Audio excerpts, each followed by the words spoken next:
पिताजी। पिताजी नमस्ते। नमस्ते बेटा, नमस्ते नमस्ते। और ठीक है, कब आया शहर से? आज सुबह ही आया हूँ पिताजी। आज सुबह ही आया हूँ घर पे ना। वहाँ पर दिल्ली में आपको पता ही है कितनी महंगाई हो गई है। तो वहाँ पर मेरे को कुछ पैसों की जरूरत थी। एक नया मकान बनाना था मेरे को। तो मैं सोच रहा था कि आप बंटवारा कर देते तो मेरा कुछ भला हो जाता। भाई ऐसा है, ये तेरा बड़ा भाई बैठा है, तुम देखो पहले इससे बात करी बड़े भाई से। हाँ जी बड़े भैया, आप बताओ आप क्या कहते हो। मेरे को घर में जरूरत है, वहाँ पे बालक बड़े हो रहे हैं, घर बनाना है, बेटी की शादी करनी है। तो मैं सोच रहा था बंटवारा कर लेते। आज नहीं कल तो होना ही है। देखो बात तो तुम सही कह रही हो। जरूरत तो मुझे भी पैसों की है, तो बंटवारा कर ही लेते हैं फिर। अरे भाई बच्चों, तुम ध्यान से सुनो, ये मेरी पुरखों की जमीन है। इसको इतनी जल्दी बांटने पे क्यों लोगे हो? जमीन बट जाएगी तो खत्म हो जाएगी, इकट्ठी है तो बची हुई है। तुम थोड़ा दोबारा सोचो, ध्यान से सोचो। बाकी तुम बड़े हो गए हो, थोड़ा ध्यान से सोचो। पिताजी ऐसा है, मैं रहता हूँ शहर में। गांव में आना जाना मेरा 2 साल में एक बार होता है, कभी आता हूँ कभी नहीं। मेरे को तो पैसे चाहिए बड़े भी। आप कह रहे हो ना बांट लें, हाँ बांट लो बांट लो। आप बांट दो बस। अपने पास 20 एकड़ जमीन है, अब बताओ उसको कैसे बांटना है। चलो भाई, तुम नहीं मानते, अब तुम बड़े हो गए, जमीन तो तुम्हारी है, हैं? तुम्हें ही मिलनी है। आज भी तुम्हारी, कल भी तुम्हारी है। तो इसलिए जो है ना, तुम बांट लो। पर देखो भाई, ऐसा है बेटा, ये मेरी सेवा करता है, ये मेरे साथ गांव में रहता है। देखो, तेरे को मिल जाएंगे 9 किले और इसको मिलेंगे 11 किले। क्यों ऐसे ऐसे ना इंसाफी क्यों पिताजी? भाई देख, ना इंसाफी क्या है, ये बड़ा है और मेरी सेवा करता है? तो भैया इसको। छोटों का तो हक ज्यादा होना चाहिए। मैं आपका लाडला नहीं हूँ क्या? नहीं, बहुत सारी बातें ठीक हैं, लेकिन भाई ऐसा है, यही चलेगा। मैंने जो कह दिया, अब कह दिया। पिताजी अगर इसको 11 एकड़ मिले और मेरे को कम मिले तो बात ठीक नहीं होगी, मैं पहले बता रहा हूँ।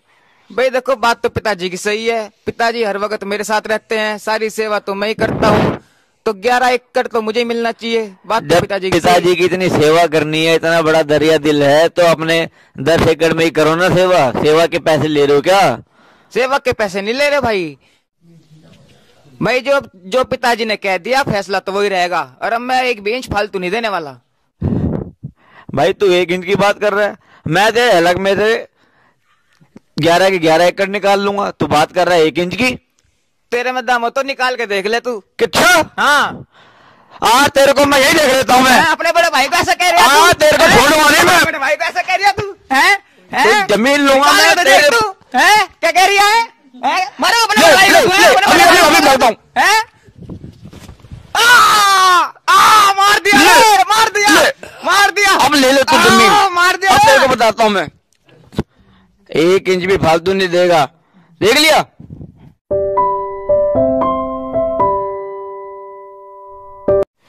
अरे भाई, लुट गया मैं तो, मर गया। मैं पहले ही कह रहा था, ना बांटो जमीन, ना बांटो, झगड़ा हो जाएगा। वही काम कराया तुमने। अरे बता, अब इसके बच्चे कौन पालेगा? ये वैसे चला गया, इसके बच्चे अनाथ हो गए। ये जेल में चला गया, इसके भी बालकों को पालूंगा, इसके भी बालकों को पालूंगा। मेरा तो जीवन नरक में हो गया। मेरा सारा घर लुट गया, मेरी जिंदगी लुट गई। ओए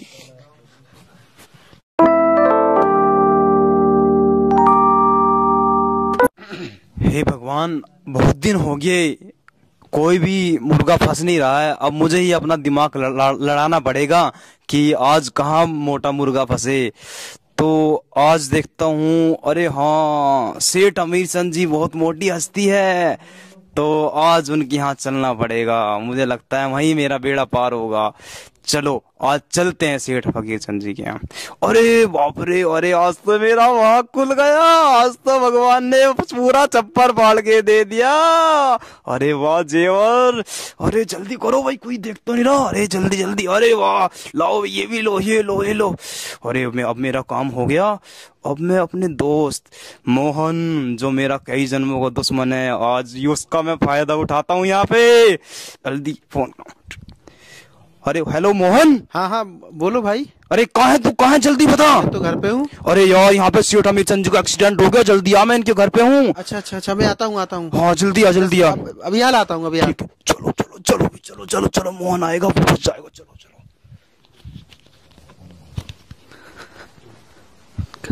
चोरी करी बेतन है? नहीं नहीं नहीं ना ना चोरी करी है? ना ना साहब, मैंने नहीं की है, मैंने नहीं की है। मैं तो शरीफ हूँ, मैं तो बहुत शरीफ हूँ। क्या नाम तुम्हारा? मेरा मोहन। मोहन नाम है? हाँ। कहाँ से आए हो? मैं यहीं से हूँ। चल अभी थाने में चल, मैं अभी पता पड़ जाएगा तुम। नहीं थाने में चल, अभी पता पड़ जाएगा तुमने चोरी करी नहीं करी। साहब मैंने कुछ नहीं किया है, साहब मैंने कुछ नहीं किया। क्यों नहीं कहता है? हर चोर यही कहता है कि मैंने चोरी नहीं करी। तो मेरा दोस्त था। जब तुम थाने में चलेगा जब पता चलेगा तेने चोरी करी नहीं करी। मेरा वो दोस्त था, उसने बुला लिया, मैं आ गया हूँ। नहीं ऐसे नहीं पता चलेगा। मैं तो बहुत शरीफ हूँ। थाने में चल साहब, थाने में चल, थाने में चल। नहीं नहीं थाने में चल साहब, नहीं। जब जेल के डंडे खाएगा ना, हे भगवान, जब जेल में डंडे खाओगे ना, जब मैंने किस पे विश्वास कर लिया, मेरे तो करम फूट गए, मेरी तो किस्मत खराब हो गई। हे भगवान, मैं फालतू में फंस गया हूँ। फिर ऐसे फिर चोरी करने जाता क्यों है? मैंने कुछ नहीं किया है, उसने तो फोन करके बुला लिया मुझे। हे भगवान मेरी किस्मत, हे भगवान तूने क्या किया? मैं तो शरीफ हूँ, मैं तो भोला हूँ, मेरे साथ क्या हो गया? हे भगवान, हे भगवान।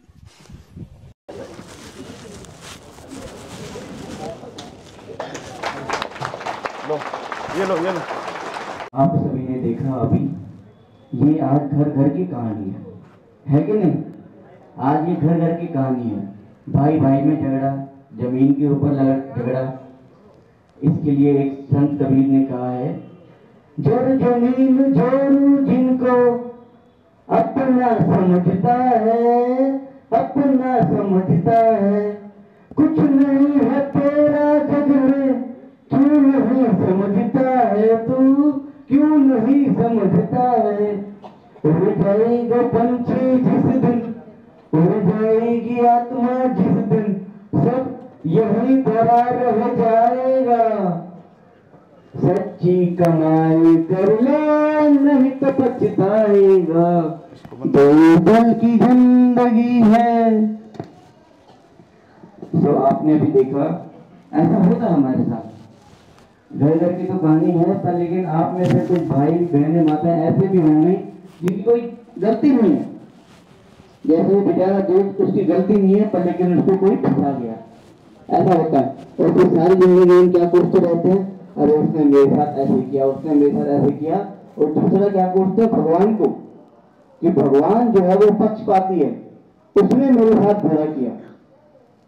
क्या भगवान जितना निर्दयी है, उसने मेरे साथ ऐसा किया, उसको मेरी शराफत नहीं दिखाई दे रही थी क्या?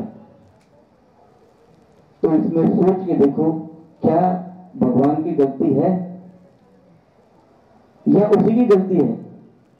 मान लो एक आपके हाथ में बॉल है, आपने सामने दीवार पर मारी, वापस आएगी आपके पास, है कि नहीं? एक सफेद बॉल आपने दीवार पर मारी तो सफेद आएगी, एक लाल बॉल अगर आपने दीवार पर मारी तो वापस कौन सी आएगी? लाल आएगी। इतना समझ तो है सबको।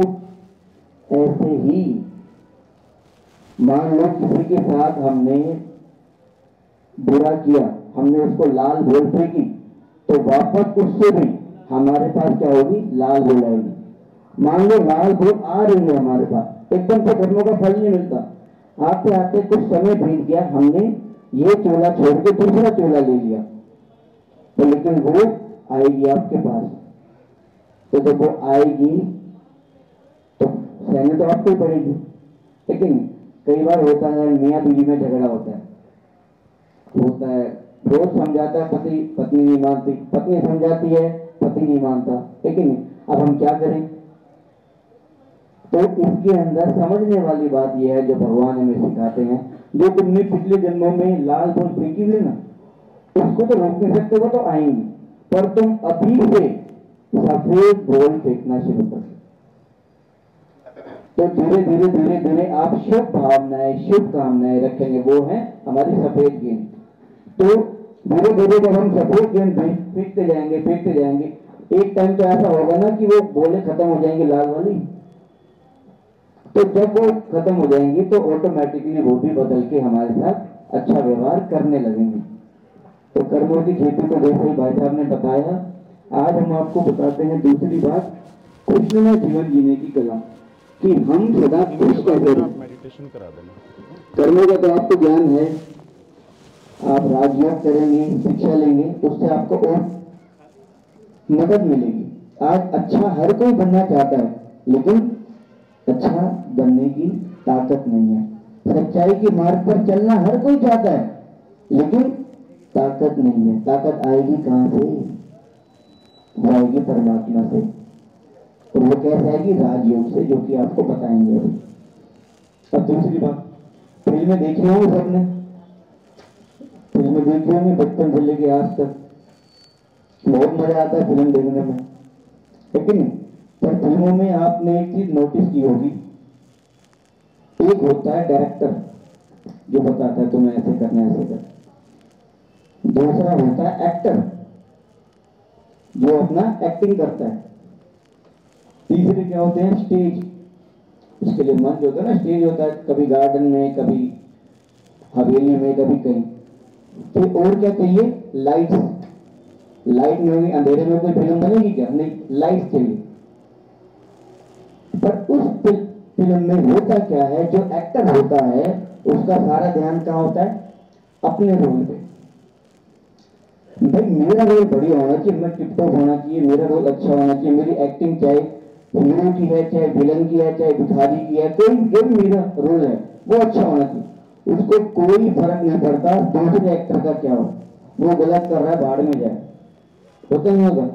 उसका रोल गलत हो, उसका मेकअप खराब हो, उसका चाहे कुछ भी हो, उसको कोई मतलब नहीं, अपने पे ध्यान देता है। ऐसे ही हम यहाँ क्या गड़बड़ करते हैं? हम कौन है? एक्टर। ये दुनिया क्या है? स्टेज। कभी घर में, कभी ऑफिस में, खेत में, मार्केट में, अलग अलग हमारे पास भी स्टेज है। ये सूरज चांद सितारे क्या है? लाइट्स। और डायरेक्टर परमात्मा।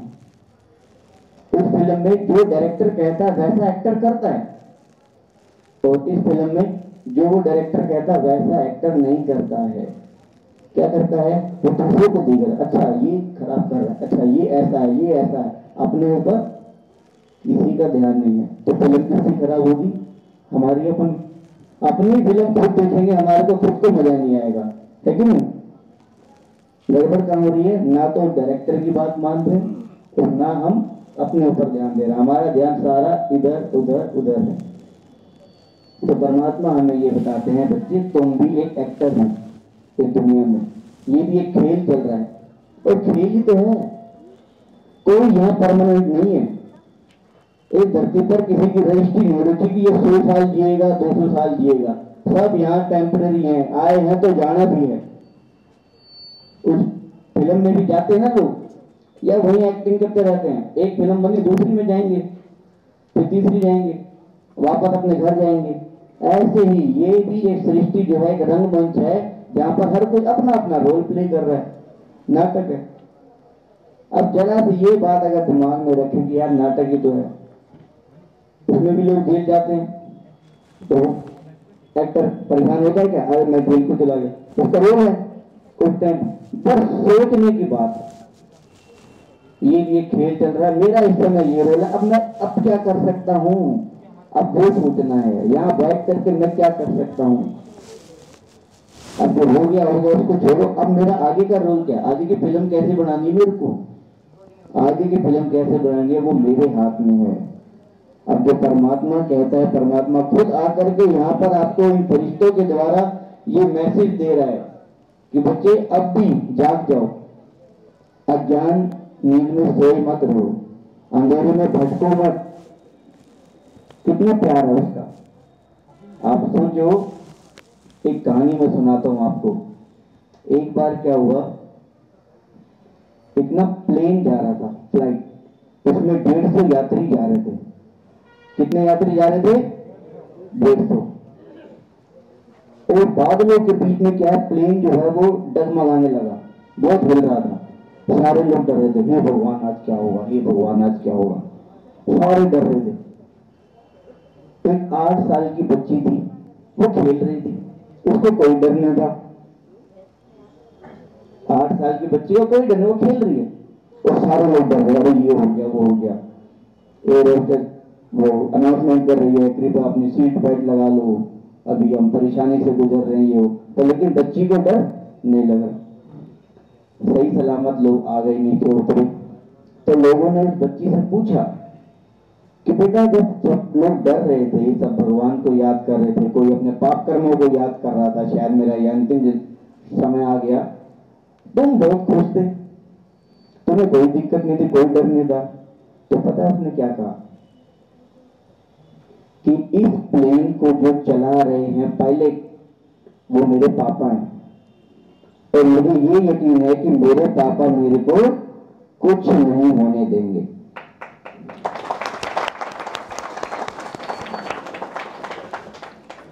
तो जब बच्ची को इतना भरोसा है अपने पापा पे, लेकिन क्या हमारे को इतना भरोसा है अपने उस पिता पे, भगवान पे, कि वो मेरे साथ गलत नहीं करेगा? बस वो संबंध से हम याद करें उसको। जब भगवान ये देखता है आज पूरे संसार में सारे लोग दुखी हैं, घर घर में महाभारत है, घर घर में रावण बैठा है, ऐसे टाइम पर अपने बच्चों की पुकार सुन के क्या वो ऊपर बैठ के तमाशे ही देख रहा होगा? नहीं। कलयुग के अंत की जो निशानियां गीता में लिखी गई हैं वो आपको फिर से दोहरा देते हैं।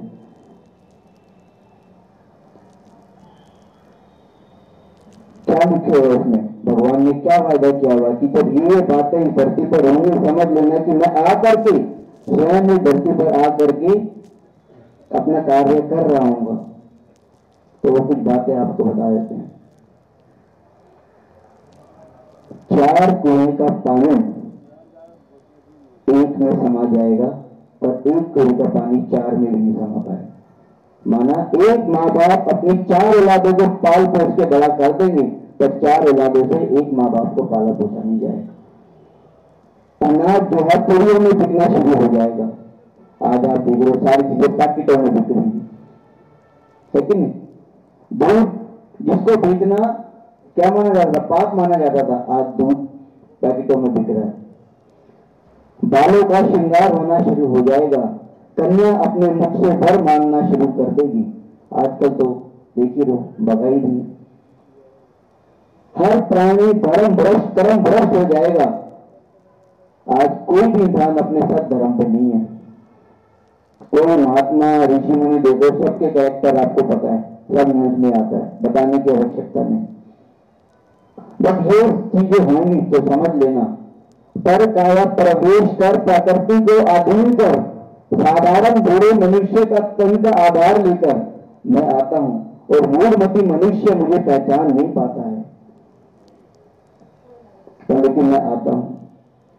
और उसमें वास्तविक पहचान भी बताई गई गीता में कि हे अर्जुन, मैं ये नहीं हूं जो तू मुझे देख रहा है, मैं कुछ और हूं।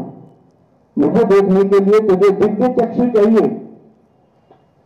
तो अर्जुन ने कहा, हे प्रभु, मुझे आपका दर्शन करना है, मुझे दीजिए आप दिव्य चक्षु। तो भगवान ने जब उसे दिव्य चक्षु दिए तो उसको क्या साक्षात्कार हुआ? अखंड महाज्योति का, अखंड महाज्योति का उसको साक्षात्कार हुआ कि ये मैं हूं, मैं अजन्य हूं, अकर्ता हूं, अभोक्ता हूं। भगवान जन्म मरण के चक्कर में नहीं आता, समझे ना बात को? तो वो स्वयं स्वयं इस धरती पर आकर के कर रहा है। रात के बाद दिन आएगा कि नहीं आएगा? गर्मी के बाद सर्दी आती आती है, 11 बजे के बाद 12 बजने ही है। समय का चक्र, प्रकृति का चक्र चलता ही रहता है। इसी प्रकार ये घोर कलयुगी अंधेरी रात है, इसका भी समय पूरा हो गया है। अब क्या आना है? सतयुग, जिसको कहते थे भारत सोने की चिड़िया था, जहां शेर और गाय एक घाट पर पानी पीते थे। वही स्वर्णिम दुनिया की पुनः स्थापना परमात्मा स्वयं आकर के करा रहे हैं। ब्रह्मा कुमारी के द्वारा। ये ज्ञान जो आपको सुना रहे हैं किसी मनुष्य का ज्ञान नहीं है, किसी विद्वान का ज्ञान नहीं है। भगवान आकर के वो बताता है, जो वो ज्ञान देता है जो संसार में नहीं है। संसार में अगर वो ज्ञान होता, परमात्मा की पहचान होती, तो आज मनुष्य इतना दुखी नहीं होता, आज इतने परेशान नहीं होते, आज इतनी जेलें नहीं होती। तो परमात्मा आकर के अपनी बात बताता कि सबसे पहला परिचय अपना, जो हम भूल गए थे, हम आत्मा हैं।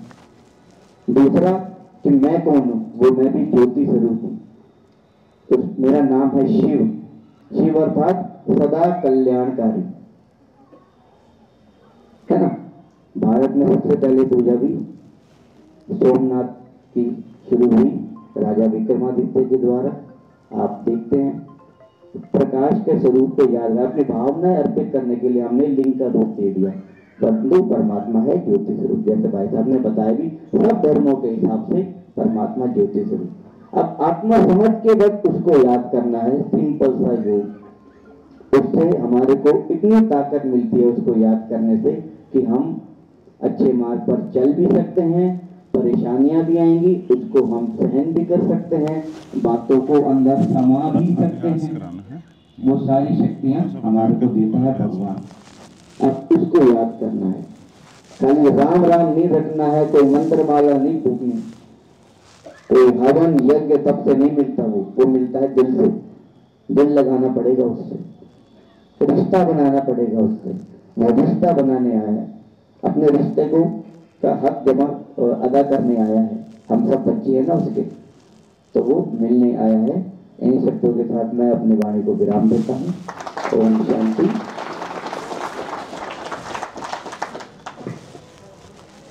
भ्राता अनिल जी ने हम सबके सामने बहुत ही सुंदर सुंदर अपने विचार रखे।